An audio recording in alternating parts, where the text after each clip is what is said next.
Hello students, welcome to my YouTube channel Shrey Seth classes. तो आज हम कुछ डिस्कशन करेंगे जो प्रॉब्लम्स आप सब फेस कर रहे हैं या 90 प्लस कैसे लाने हैं, क्या अभी भी पॉसिबल है, क्योंकि हमारे पास बचते हैं सिर्फ और सिर्फ एग्जैक्टली 2 मंथ्स। फेब्रुवरी एंड में हम हैं, मई में हमारे एग्जाम है। It means we have March of 31 days and May of April of 30 days. तो हमें इन 2 मंथ्स में कैसी तैयारी करनी चाहिए, क्या हम इतने कैपेबल हैं, क्या हम 90 प्लस जा सकते हैं, इस चीज के ऊपर डिस्कशन करेंगे।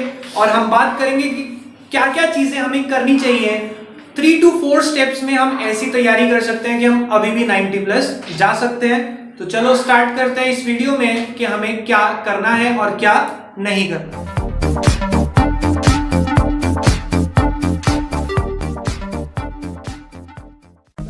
आप सब जैसे यहाँ पे काफी टाइम से पढ़ रहे हैं और कुछ बच्चे YouTube पे शायद वीडियोस भी देख रहे हैं। देखो, पढ़ने के लिए हम सब जानते हैं, पहली बात तो एक रूटीन बनाना बहुत जरूरी है।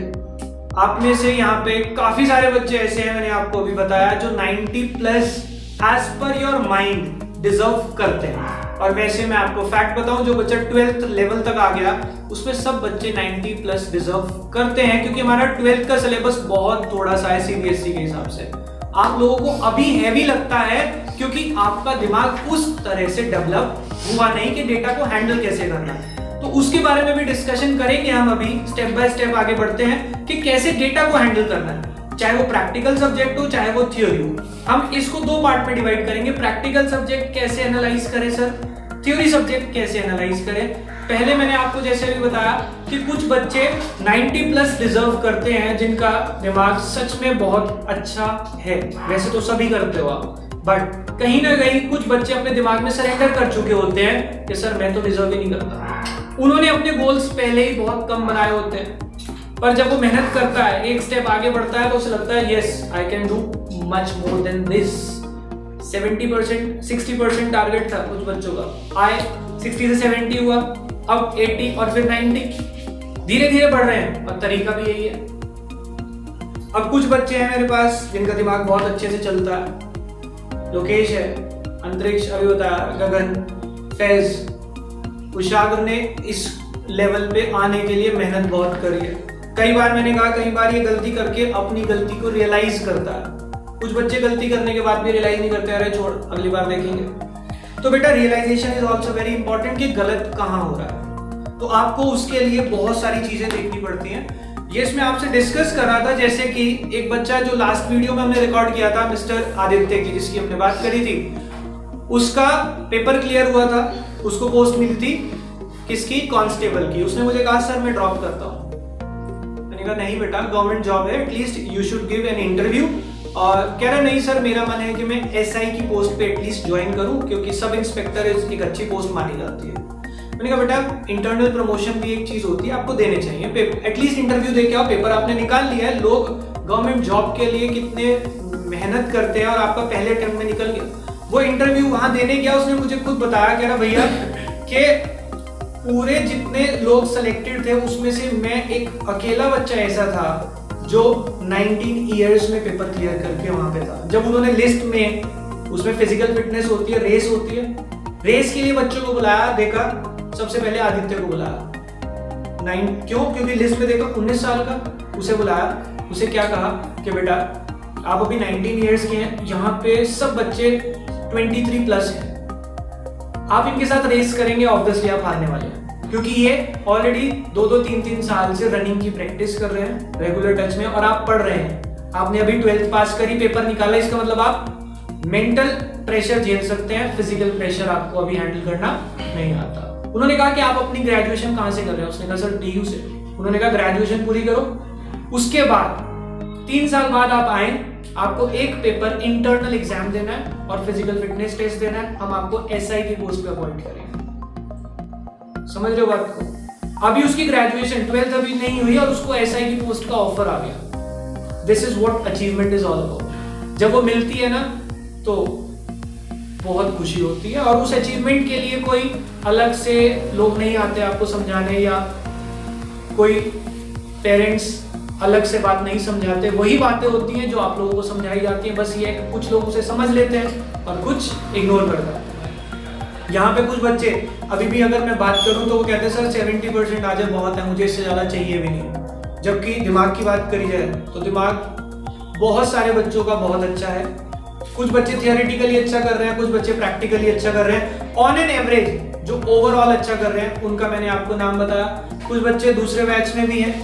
तो अभी देखो बेटा, अगर मुझे प्रैक्टिकल सब्जेक्ट को करना है, हम प्रैक्टिकल सब्जेक्ट की अगर बात करें, प्रैक्टिकल सब्जेक्ट में आपको एक स्ट्रैटेजी फॉलो करनी है, BOC। ये क्या है स्ट्रैटेजी? प्रैक्टिकल सब्जेक्ट जैसे कि अकाउंट्स है हमारा सब्जेक्ट की बात करते हैं, हम कॉमर्स फील्ड से बिलोंग करते हैं, तो हमें पहले क्वेश्चंस करने पड़ेंगे भाई।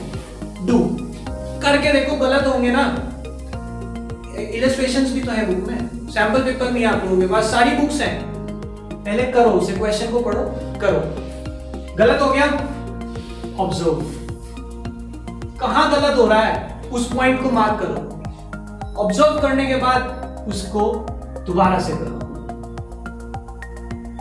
ये प्रैक्टिकल सब्जेक्ट का फंडा है कि प्रैक्टिकल सब्जेक्ट पहले करके देखो, फिर उसको ऑब्जर्व करो कहां गलत कर रहा हूं मैं बार बार। क्योंकि आप सब, कोई भी बच्चा हो, सबने अकाउंट्स कहीं ना कहीं कुछ ना कुछ तो किया होगा, और जिसने नहीं किया हुआ, वीडियो सारी अपलोडेड है। आप करना चाहें तो आपको भी पता है कहां से शुरू करना है और कैसे शुरू करना है। और अब तो प्लेलिस्ट भी बन चुकी है, सारी सीक्वेंस में वीडियो आ रही है, चैप्टर वाइज वीडियो आ रही है। चैप्टर की वीडियो देखो, क्वेश्चन करो। और कुछ बच्चे कहते हैं सर सैंपल पेपर करो, बुक करो। बेटा अगर अभी तक कॉन्फिडेंस नहीं है, सबसे पहले बुक को खत्म करो और स्पीड से करना, क्योंकि 60 डेज बच्चे हैं हमारे पास ऑलमोस्ट। और आप अगर YouTube पे देख रहे हैं या आप जैसे आ भी रहे हैं, मैंने उस पर लिखा था 60 डेज स्ट्रैटेजी, मतलब सिलेबस तो 60 दिन में ही पूरा होना है, और आपके पास तो 60 दिन अभी भी हैं। बट अभी भी हैं, ये अभी ही हैं, इसके बाद तो आपको पता है दिन कम होने शुरू हो जाएंगे। तो करने को तो आप अब भी कर सकते हैं, बट करना है पहले आप लिस्ट वाइज वीडियोस देखें, क्वेश्चन करें, बुक से करें पहले, क्योंकि बुक में स्टेप बाय स्टेप चलता है। सैंपल पेपर में तो सीधा वही आना जो पेपर में आने वाला है, यानी कि हार्ड लेवल भी जाएंगे वो।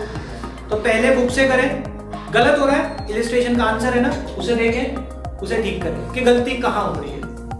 ठीक है, अब इसके बाद अगर हमें न्यूमेरिकल्स अटेम्प्ट करते हुए दिक्कत आ रही है, तो आप सबके पास पहली बात तो सारी वीडियोस पड़ी है। उसके अलावा अगर आपको मेरे से डिस्कस करना है या किसी से भी डिस्कस, जिसको आप फॉलो करते हैं, जिस टीचर से आप पढ़ रहे हैं, आप उनसे पूछेंगे तो मैं नहीं मानता कि कोई भी टीचर आपको मना करने वाला है।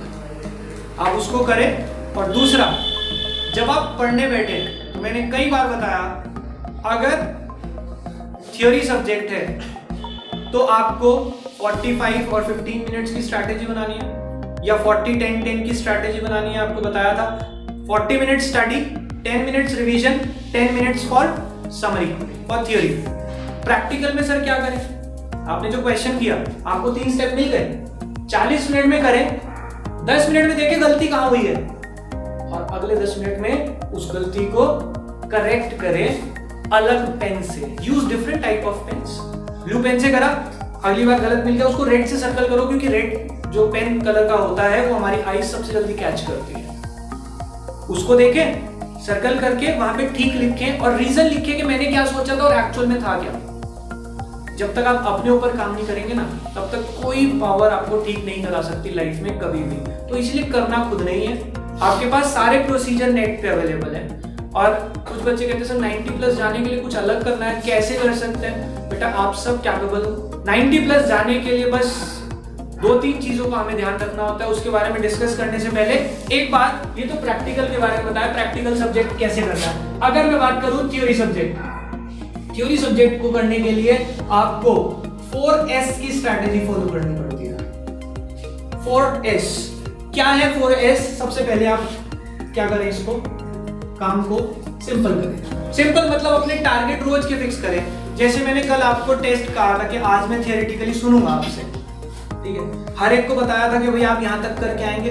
कुछ बच्चों को कहा था कि आप शुरू के 2 या 3 पेज कर रहे हैं। क्यों? क्योंकि मुझे पता था कि उनकी स्टार्टिंग नहीं हुई है। तो पहले तो अपने टारगेट और अपने काम को सिंपल रखें कि मुझे आज सिर्फ इतना करना है, दिमाग पे बर्डन नहीं होना चाहिए। जिस दिन बर्डन आ गया आप क्या कहते हैं, अरे छोड़, होना तो है नहीं, आप पहले ही सरेंडर करते हैं। तो पहले अपने काम को क्या रखें, सिंपल, कि मुझे कितना करना है। दूसरा, उस काम को स्मॉल, छोटे छोटे टारगेट फिक्स करें कि मैंने आधा घंटा पढ़ना है, क्योंकि मेरे दिमाग में जब ये सुकून होता है ना कि आधा घंटा ही पढ़ना है, तो मैं उस आधे घंटे में तसल्ली से पढ़ लेता हूँ। जब पता है यार 2 घंटे बैठना है ट्यूशन में, तो पहले ही आधा डिमोटिवेशन हो चुका होता है हमारे दिमाग में। तो पहले अपने काम को सिंपल रखें, दूसरा स्मॉल, और उसके साथ साथ उसके शॉर्ट नोट्स जरूर बनाएं, क्योंकि हमारा दिमाग हर चीज को रिटेन नहीं कर सकता भाई। इतनी सारी थ्योरी है, दिमाग को रिटेन, जिसको बार बार समरी बोला जाता है, यहाँ पे उसे शॉर्ट में बनाएं, ठीक है, शॉर्ट, या फिर हम इसको लिख सकते हैं उसकी समरी प्रिपेयर करें। समरी बहुत जरूरी है। समरी के बाद इसको आपको क्या करना है, काम को स्लो डाउन करना है। स्लो डाउन कैसे, मैंने आपको बताया था, जो आपकी 1 आवर की स्ट्रैटेजी अगर आप रख रहे हैं तो उसमें 40 मिनट्स पढ़ना, 40 मिनट्स तो 10 मिनट्स रिवाइज करना, और लास्ट के 10 मिनट्स समरी बनाना। अब ये जो समरी बन रही है ये तो आ गई आपकी शॉर्ट में, और जो आप रिवाइज कर रहे हैं ये हो गया हमारा काम स्लो डाउन। काम हल्के हो गए ना। जब आपने 40 मिनट पढ़ा, उसको 10 मिनट में रिवाइज करने है, आपके दिमाग में सुकून होता है कि मुझे नया कुछ नहीं सीखना। दिमाग क्या कहता है, अरे वही तो पढ़ना है जो अभी पढ़ा था। तो आपको ये चारों चीजें थ्योरी में अप्लाई करनी पड़ेगी। अब उसमें देखो, अगर आप 1 आवर पढ़ रहे हैं प्रैक्टिकल, तो आपको इन 3 पार्ट में डिवाइड करना है, थ्योरी तो इन 3 पार्ट में डिवाइड करना है, पूरे 1 घंटे को 3 पार्ट में बांटना ही है।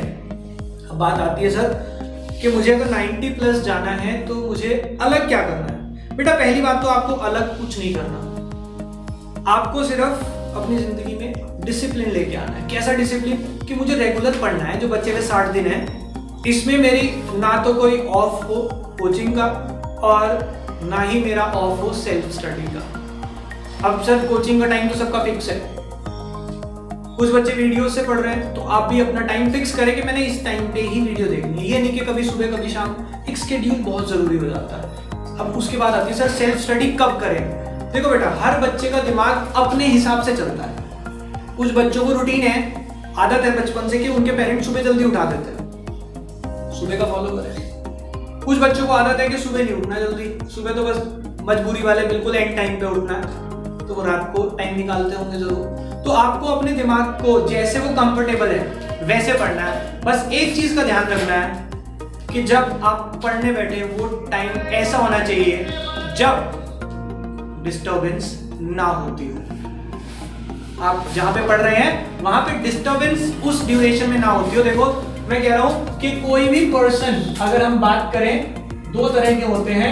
एक होते हैं मॉर्निंग स्टडीज वाले, जो बच्चे सुबह उठ जाते हैं, और एक नाइट, जो लेट नाइट स्टडी को प्रेफर करते हैं, क्योंकि हर एक का दिमाग अलग तरह से वर्क करता है।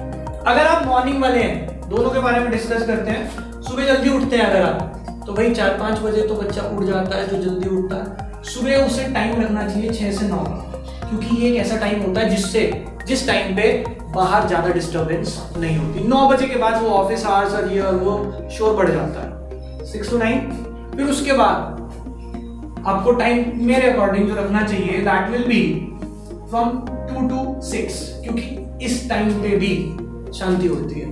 कुछ लोग जो रेस्ट करने वाले होते हैं वो सो चुके होते हैं, जो ऑफिस वाले होते हैं ऑफिस जा चुके होते हैं, तो इस टाइम पे भी डिस्टर्बेंस कम होती है। इसके बाद का जो टाइम है वो क्या है, घूमने फिरने वाला है। सब बच्चों का दिमाग कहता है अरे छोड़, अब नहीं यार, अब थोड़ा सुकून भी चाहिए जिंदगी में। आप देखें आपने ना करते हुए भी सेल्फ स्टडी के लिए कितने आवर्स निकाल लिए, 4 और 3 7 आवर्स। और अगर आपको लगता है कि सर 6 तो बहुत ज्यादा कह दिया, 5:30 कर लो, 5 कर लो, तब भी 6 घंटे आपको मिलेंगे बहुत आराम से पढ़ने के लिए। अब 5 से 6 घंटे की अगर सेल्फ स्टडी हो रही है, मैं गारंटी देता हूँ 90 प्लस की, बट कंसिस्टेंसी के साथ। ये नहीं कि आज 6 घंटे पढ़ लिया क्योंकि सबने समझाया, कल फिर वही हाल ना, ऐसा नहीं। समझ रहे बात को।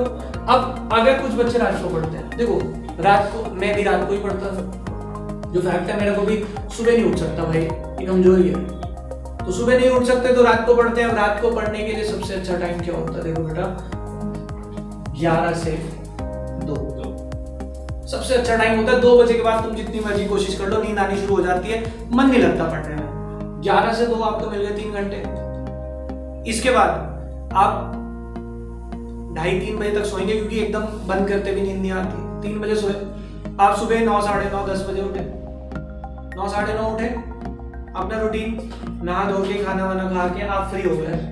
ये जो दोपहर वाला स्लॉट है ये आप भी यूज कर सकते हैं, क्योंकि शाम को आपका भी मन करेगा भाई घूम के आना है, और आपका जो घूमने का है ना, आप 6 की बजाय 7 भी कर सकते हैं। पता है क्यों? क्योंकि आप रात को 11 बजे पढ़ने बैठने वाले हैं।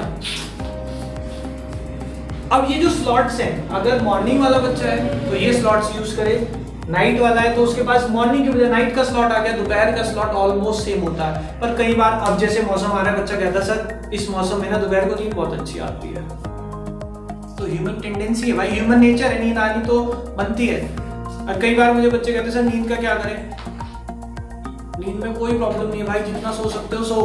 काफी टीचर्स, काफी मोटिवेटर्स को मैंने सुना है, वो कहते हैं नहीं भाई सोना नहीं चाहिए, सोओगे तो टाइम बर्बाद है, ये है वो। सोने में टाइम कभी बर्बाद नहीं होता, मेरा ये मानना है। लेकिन टाइम बर्बाद होता है सो के उठने के बाद, जब कहते हैं यार अभी तो थकान सी हो रही है, अभी थोड़ी देर, अभी तो उठा हूँ, थोड़ी देर में पढ़ लूंगा, थोड़ी देर फोन चला लेता हूँ, कुछ खा लेता हूँ, वो टाइम खराब है। स्टूडेंट लाइफ में आपको 3 चीजें करनी है, खाना, सोना, पढ़ना। सो लिए जितना सो सकते हो सो जाओ, जैसे ही उठोगे कुछ खाने का मन है, फ्रेश हो, खाओ, पढ़ने बैठ जाओ। अब वो क्या होता है, अभी तो उठे हैं, थोड़ी देर में हिलेंगे, फोन चला ले, कुछ खा ले, टीवी देख ले, वो 1 घंटा तो इसमें खराब कर दिया उठने के बाद। That is the wastage. सोना कभी वेस्ट नहीं करता, क्योंकि सोने से आपके दिमाग फ्रेश भी होता है, बॉडी में एनर्जी भी आती है। अगर आपको लगता है दिन में सोना है, कोई बात नहीं, सो जाओ, 2 से 4 सो जाओ, 2 घंटे सो लिए, 4 बजे उठ के खाना वाना खा के 4:30 पढ़ने बैठे, 4:30 से 7 पढ़ लो, 7 बजे घूमने निकल जाओ। दिमाग में एक सुकून होना चाहिए कि मुझे ये काम करना है, मुझे सोना भी है और मुझे पढ़ना भी है। समझ रहे हैं बात को? तो कहीं ना कहीं एडजस्ट आपको ही करना है। और कैपेबिलिटीज की बात करी जाए तो आप सब देखते हैं, अभी हमने कुछ टेस्ट दिए भी हैं कुछ बच्चों ने, उन्होंने देखा कि पहले टेस्ट में हमारे अटेम्प्ट ही नहीं हो रहे थे क्वेश्चन, दूसरे टेस्ट में कुछ अटेम्प्ट हुए, तीसरे टेस्ट में और इम्प्रूवमेंट है। तो बेटा इंक्रीमेंट तो स्टेप बाय स्टेप ही आता है। कुछ बच्चे कहते हैं कि सर अगर मैं अब 0 से स्टार्ट करूं क्या 90 क्रॉस कर सकता हूं? अभी भी कर सकते हो, but step by step strategies is must. और उसमें ये बातें बहुत ध्यान रखना कि अपने काम को सिंपल रखो। पहली बात तो ये भी पढ़ना है, वो भी पढ़ना है, भाई रुक जाओ, शांति है, अभी टाइम है, सुकून रखो, पर टाइम वेस्ट करने के लिए नहीं है। कहीं सोचो सर ने कहा टाइम है अभी तो कर लेंगे, ये कर लेंगे नहीं, करना तो अभी है। पहली बात, काम को सिंपल, स्मॉल करने के बाद, यानी कि आज 4-5 पेज ही पढ़ने हैं, 3 पेज पढ़ने हैं या 2 पेज ही पढ़ने हैं, थोड़ा रखो जितना आपका दिमाग अलाउ करे, लेकिन जितना पढ़ा उसकी समरी जरूर बनाएं और काम को धीरे धीरे करें। ये नहीं कि पढ़ने बैठ के बस ओरल रीडिंग करते जा रहे हैं, उसका कोई फायदा नहीं है। समझ आई बात? तो इस तरह से अगर आप स्ट्रैटेजी बनाते हैं तो मैं गारंटी देता हूं कि हर बच्चा इस बार 80 तो क्रॉस कर ही लेगा। बेटा 90 के लिए तो कुछ एक्स्ट्रा ऑर्डिनरी करना पड़ता है। वो एक्स्ट्रा ऑर्डिनरी बच्चे पूछते हैं सर वो क्या करना है? पता है क्या करना है? पढ़ने के बाद पहली बात तो टेस्ट दो, एक चैप्टर करके, फिर 4 चैप्टर, फिर 6 चैप्टर, फिर पूरी बुक।